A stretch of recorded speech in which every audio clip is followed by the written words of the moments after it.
Thank you, Mr. Chairman.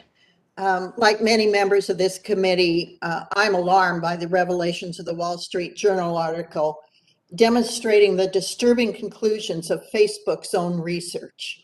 Conclusions which merit repeating. Just under 1 in 3 teen girls reported the Instagram app made them feel worse about their body image.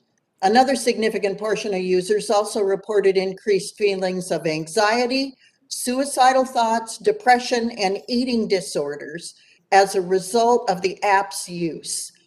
Unfortunately, this research did nothing more than confirm many of our earlier intuitions and suspicions. Social media can be dangerous to your mental health. I look forward to more studies on the impact of social media on mental health. However, I'm concerned by the consistent lack of transparency from Facebook. The fact is that this committee would not be here without the brave whistleblower who stepped forward to shed light on this issue, an issue that many of us had previously sought answers to before and that we now seek answers to today. We must remember that despite apps that purport to be free for us to use, there's a very real cost, one that often comes at the price of our youth's mental health. I was fortunate to grow up without the pressures of social media, but for the first time, today's generation of children struggle with how to grow up managing a virtual version of themselves, all while the billion-dollar industries compete for their time, information, money, and attention. So I firmly believe that more must be done. I recently signed on to a bill that would update the Children's Online Privacy Protection Act by placing strict restrictions on behavioral advertising directed at children. So my question for you, Ms. Davis, has Facebook conducted research into how children are more easily manipulated by highly personalized advertising? I would not be familiar with that research. What I can tell you is that we have very limited advertising to young people. You can only actually now target a young person based on their gender, age, or location. For Messenger Kids, our app for under 13, we actually don't allow ads at all. And I think we would want to know how we can safely provide an experience for young people on our apps in relation to advertising, and that's why we have our rules in place. Has Facebook withheld any other relevant information relating to its services' impact on mental health? Here's why I ask.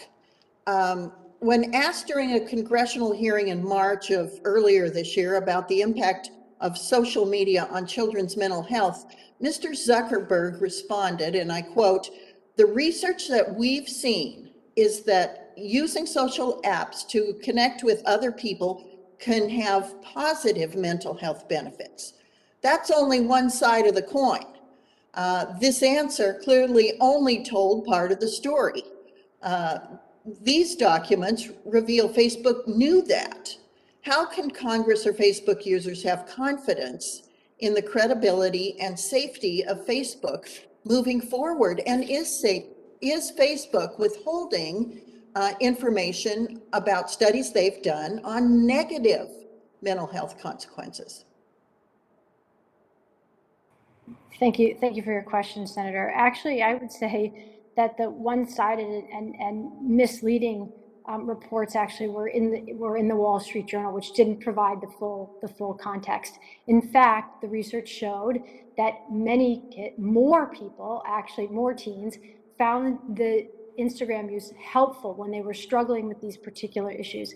Our research is not bombshell research. It's research that is correlates to similar research out of Harvard, out of Pew, out of Berkeley. That doesn't mean we don't take it seriously. We do this research to improve our product, to make our product better for young people, to provide them with a positive experience. Right now, young people tell us, 8 out of 10 tell us that they have a neutral positive experience on our app. We want that to be 10 out of 10. If there's someone struggling on our platforms, we want to build product changes to improve their experience and help support them. So do you have information that from the 2 out of 10 who have not had neutral or positive experiences, so you know how to adapt the presentation of your product to consider the fact that some children seem harmed or negatively impacted by what they're seeing? Thank you, Senator. I really, really appreciate that thoughtful question. Actually, some of the research that we did was to actually find out from those teens what they thought could be particularly helpful to them. And one of the things that they identified is inspiring content, or content that talks about people overcoming these particular issues, uplifting content. And so we are actually looking at some product changes to find ways to nudge that content to individuals who are struggling. Thank you, Ms. Davis. Mr. Chairman, I yield back. Thank you, Senator.